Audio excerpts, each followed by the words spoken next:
In Congo, you know, massive 6 gold, 5 silver and 7 bronze.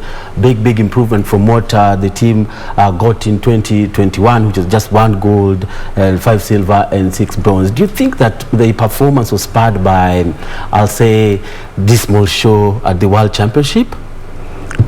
I think that is a wrong comparison. Normally, what I normally say is that we are doing a good work as a Boxing Federation of Kenya, trying to bring up the sport of boxing from where it had gone, which was very low. The only thing we had to do is to work towards bringing it up, and it requires a bit of work to bring it to where it used to be during the 70s and the 80s. And the work that we have been doing was not fairly judged, because it's unfortunate, or rather fortunate, because COVID pandemic came by and we didn't have many tournaments that we could participate in.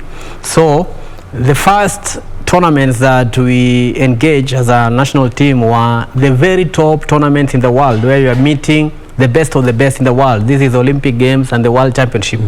So these are tournaments where the kind of opposition that you're encountering are the best in the world.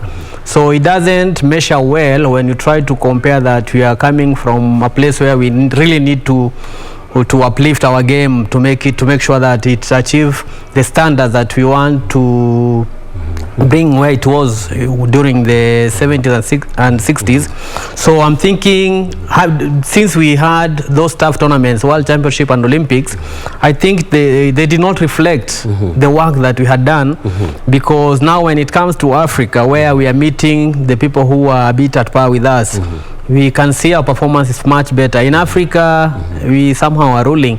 And even when you compare like the number of boxers that we took to the Olympic Games, we were number 3 in Africa in terms of the numbers. And this is Algeria and Morocco took 7 boxers each.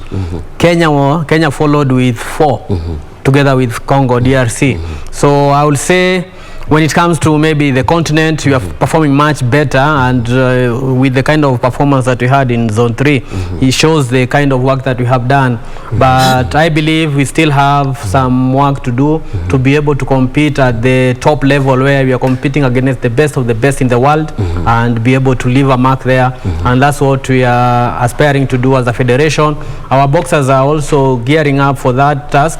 For instance, we have the World Championship coming in the month of May, and I believe the Zone 3 Boxing Championship gives them a lot of motivation, because they have gone out there and conquered out there.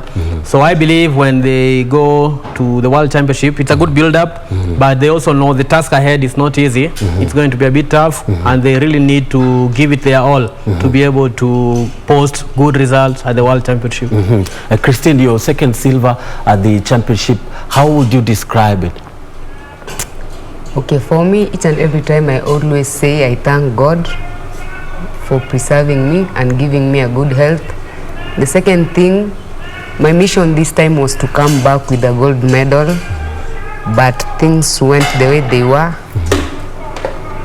And I accepted them the way they were, because we are always told that once you are knocked down, the best thing is to stand up, wipe up yourself, then you keep moving on. Whereby I just appreciate the silver, but to me, we are always told by our coach that you can be, you may have won, but you have displayed a bad game.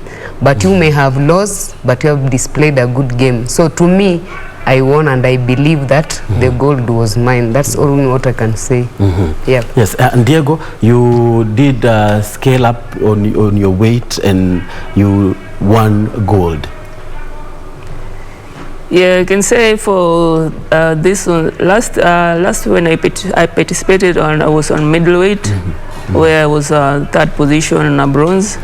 So for this time round, I wanted to go a bit heavier division, because I've played middleweight for so long, and I wanted to try out a different way to see how my performance will be, see how I'll try and build it on from there. So given this Zone 3 championship, I can say through that game, I see I have the stamina to fight on a light heavy category, which I did my best and I won the gold.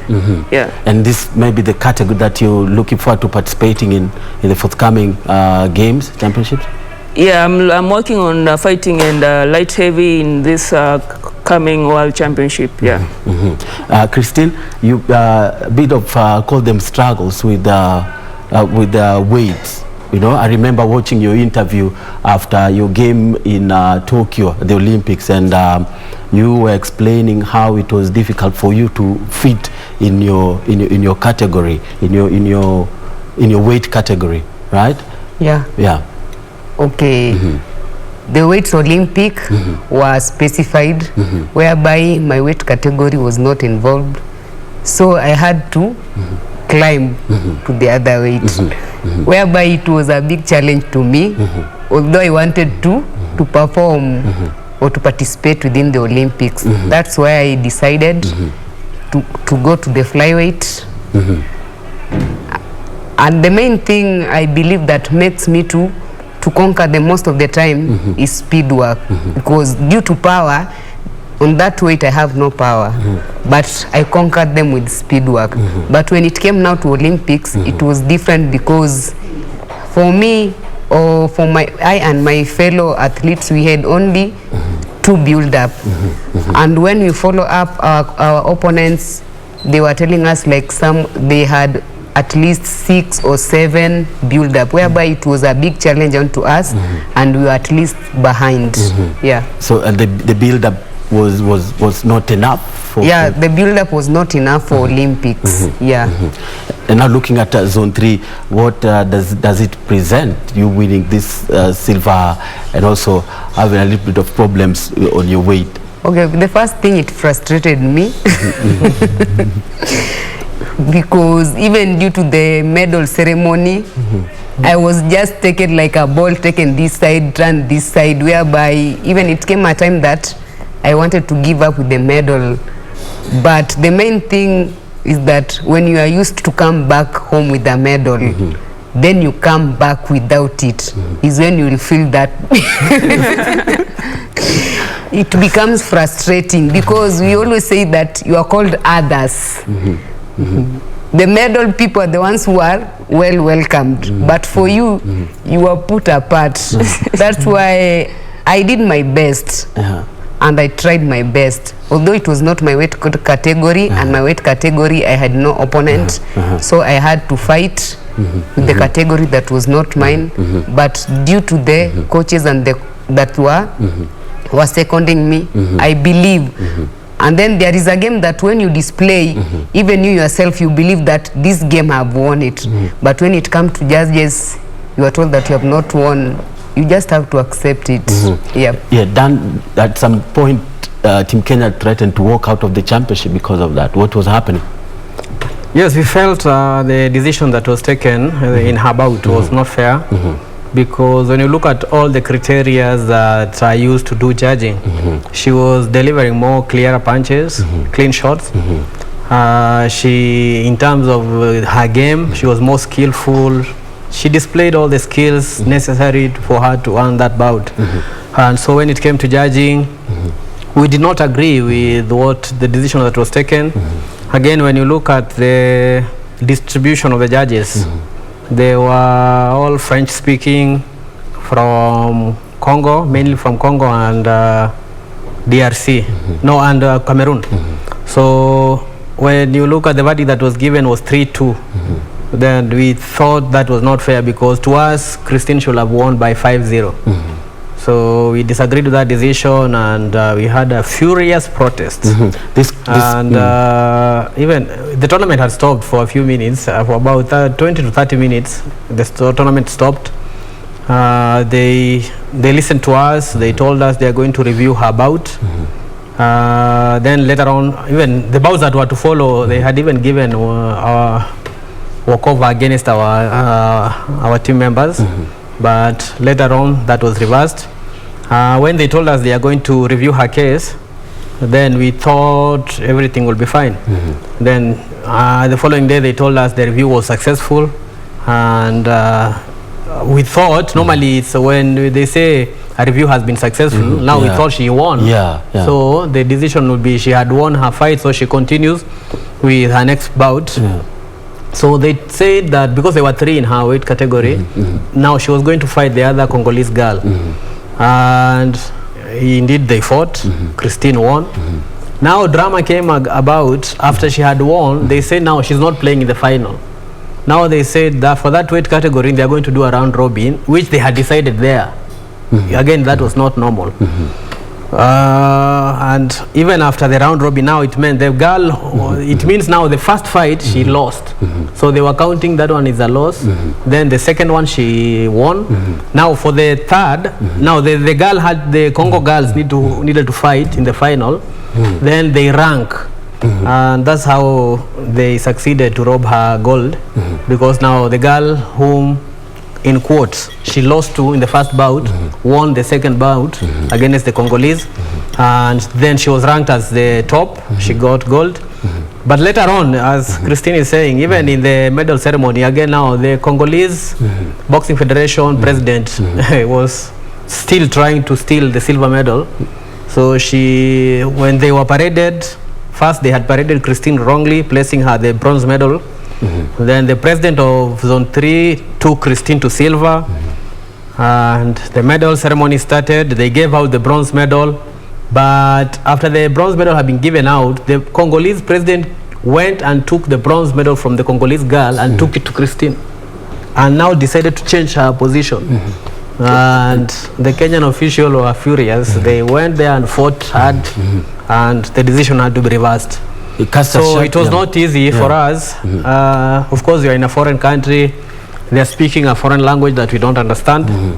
So we fought the best we could because we still needed justice to prevail. And we were happy but not comfortable with her silver medal.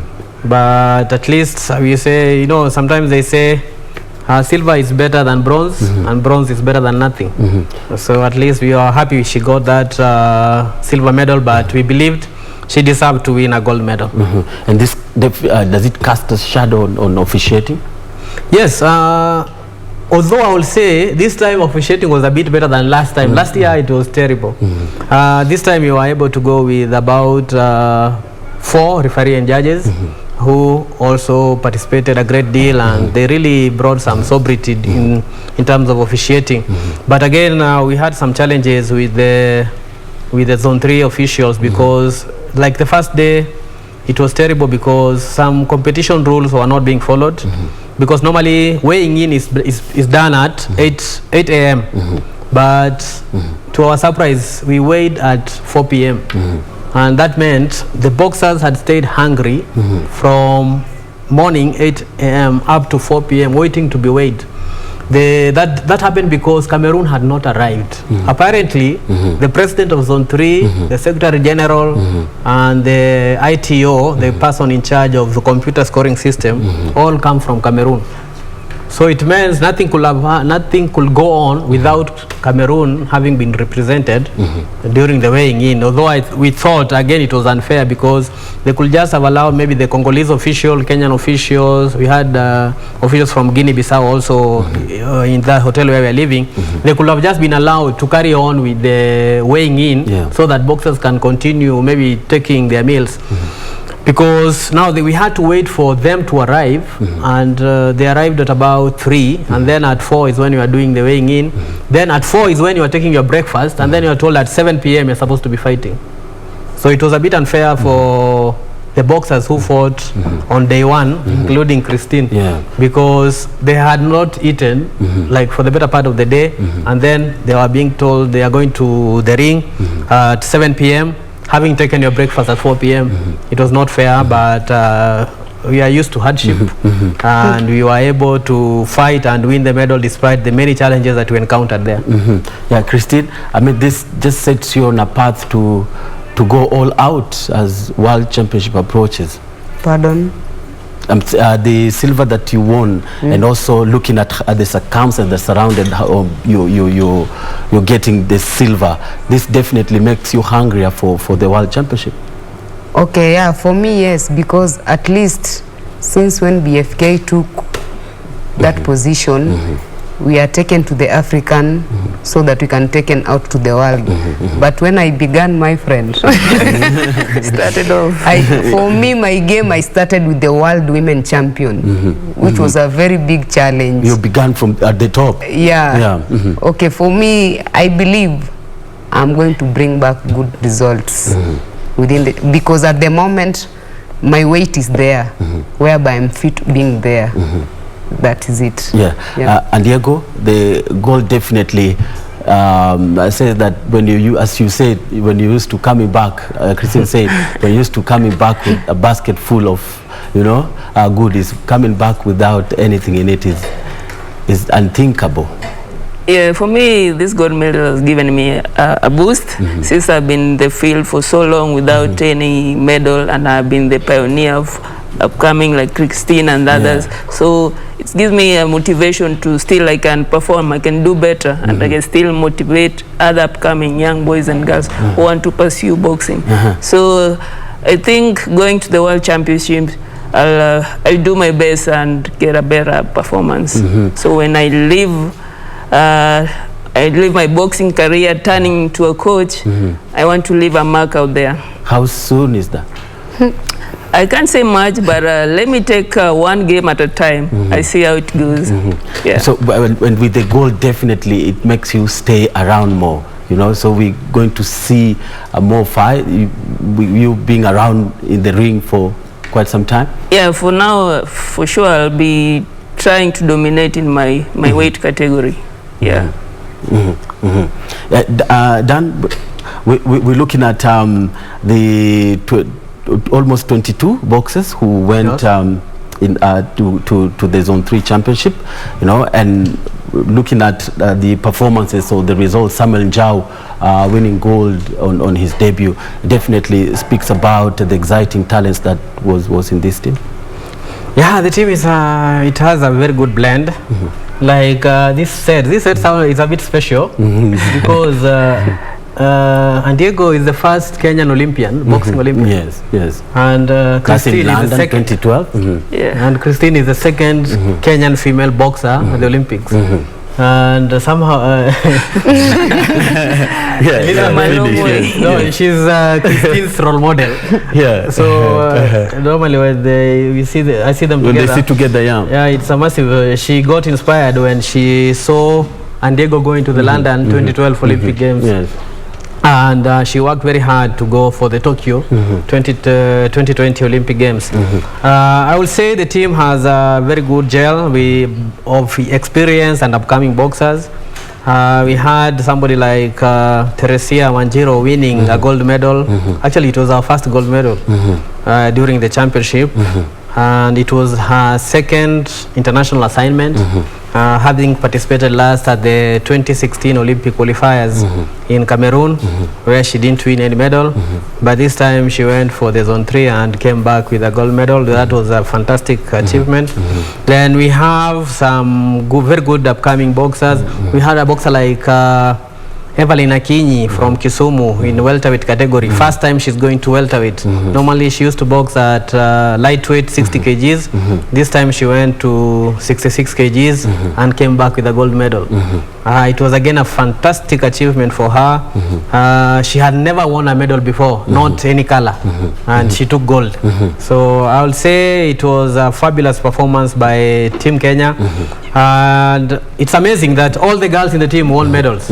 We had 10 girls in the team, and they all came with medals, which was fabulous.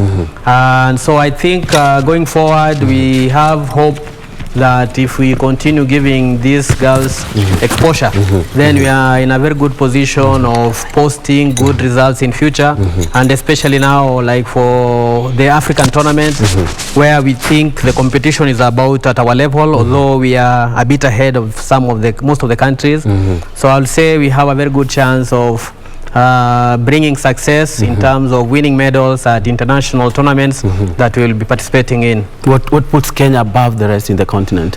I would say is the opportunity that we are giving our boxers, because you find when you go for most of these international tournaments, most countries don't bring girls. For instance, you saw Christine when we went for Zone Zone 3, Christine did not have an opponent. That you know, all the countries we have, we were 8 teams at the Zone 3, and none brought a boxer in her weight category. That means maybe those countries don't have person in that weight category, or if they are there, they are not good enough to come and represent their respective country. So I will say, being that Boxing Federation of Kenya keeps giving our girls an opportunity to go out there and represent, is what makes us to be above the most of them. And now when we get to those competitions where they have to participate, for instance the Africa Games, then it means our boxer will be having an upper hand because they've been participating in many tournaments, they have gained a lot of experience, and this exposure also now ensure that when it comes to big tournaments, they have experience that can enable them to win easily. And not to mention the local calendar. Yeah, the local calendar is also very, very vibrant, and of late we ensure that even the girls, when they participate in the league, they win points just like the men.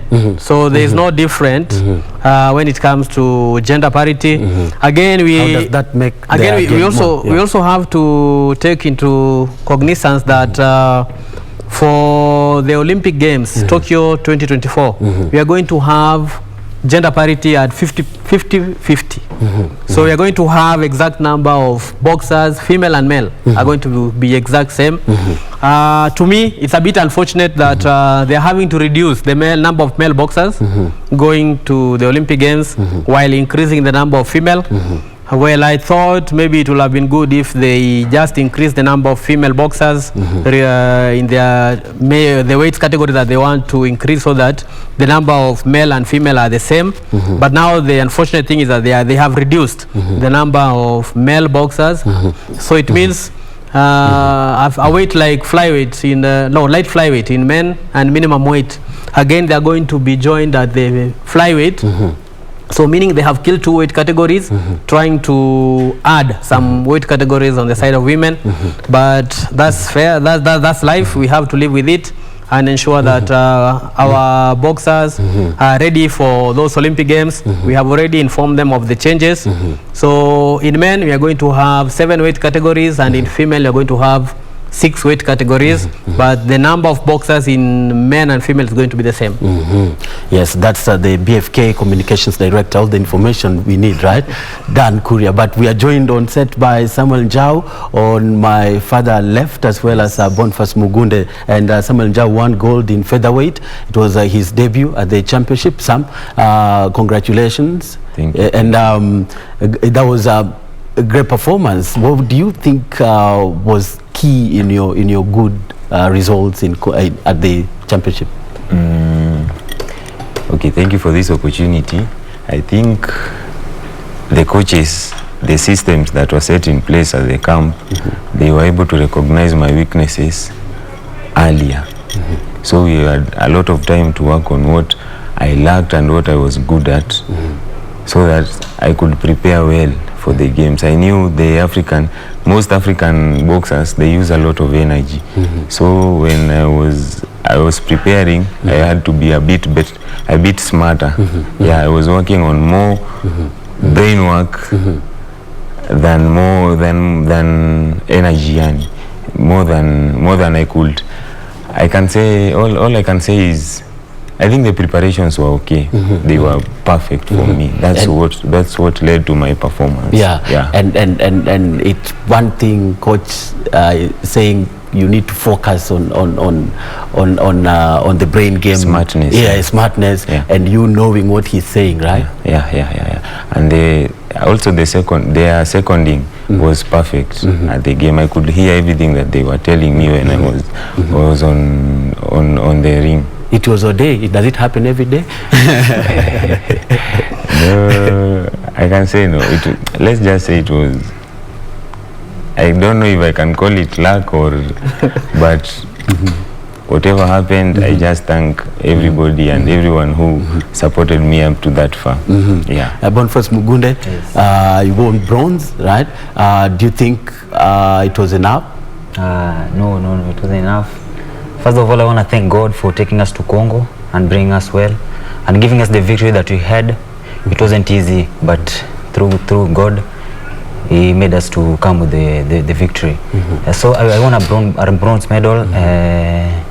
First of all, the Congolese, I can say the first round, the Congolese, he rushed at me, which he just... In your bronze match? Yes, in my bronze match. He rushed at me and then he just made me to... My plans, they disappeared.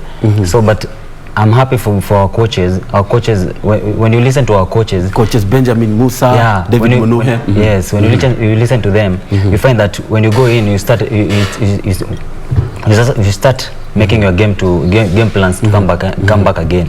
Because when I listened to my coach told me that the opponent is rushing too much, so I need to die with my guard, because my guard was down. So I need to die with my guard. So when I went in, I died with my guard. I found that my game started changing. I started counting the opponent. When he throw, I counter. So listen, mine I can say is through our coaches. My coaches helped me a lot in a very big way. Yeah. And definitely with that, with what you really learned, or lessons that you picked in your bronze match, what does it set you on? What do you get from there? You know, like when the Congolese opponent came and just disoriented you, you know, in your game plan. Yeah, he did something, but me, there's something that I always say when I go to any assignment. Any assignment when I go to, I must come out I must come back with something. So I just want to thank God. Yes, I came back with the bronze medal. I wanted a gold. That because that is the prayer of everyone. I wanted a gold medal. I came back with a bronze medal. But I thank God because there is something that I learned through that game. I learned that I have two games. I can play when my hands are down, but I can also play when my hands are up. So that is what I want to sharpen when I go to the gym. I want to sharpen my hands up because I have learned that even when my hands are up, I can play the game. Yeah. And what does it mean when your hands are up or when you play? What dictates? When your hands are up, you know, you must cover yourself at all times. Yes, there's some punches that I received, you know, my hands were down. So I believe that if I put my hands up, I could not get those punches. Yeah, but my hands were. But I thank God. Yeah, for the bronze. Yeah, you know, and also you said about going out and always expecting to win, right? Yeah. But mentally, if you don't like have physical thing to show, you know, a medal, right? Yeah. How do you pick up yourself? You know, when you go in all these assignments, you know, we are going for medals. When you go and then you come back with nothing, you feel bad. You feel bad. When you come with something, be it a bronze, be it what, you feel that joy. Yeah. So me, it's working. It's just working hard, putting God first. That is everything. We first put God first, and I believe everything will go well. Yeah. The win is massive for your career, definitely. Yes. Yeah. It was my first game with the national team, and so this obviously propels me to work more because a lot of expectation is now already on my head, of which I'm sure with the support that I'm getting, I'll match up to it. Yeah. Yes, and now the championships that are remaining on the boxing calendar could be maybe the Commonwealth Games. Yes. You know, is it your target? Obviously, that has been my target since the beginning of the year. I've been preparing for the Commonwealth Games. I knew I was fit for this game, but Commonwealth will be a bit more challenging, so I have to work more. But I believe that everything is possible, and I won't come back empty-handed. Yeah. Where did you begin your boxing? I began my boxing at Githurai 44. I began on the year 2009. Yeah, when I was in Form 1. Yeah. And now, you know, it seems like now coaches have to go where you came from. They are more like you there. Yeah. Yeah. I think where I come from, I'm among the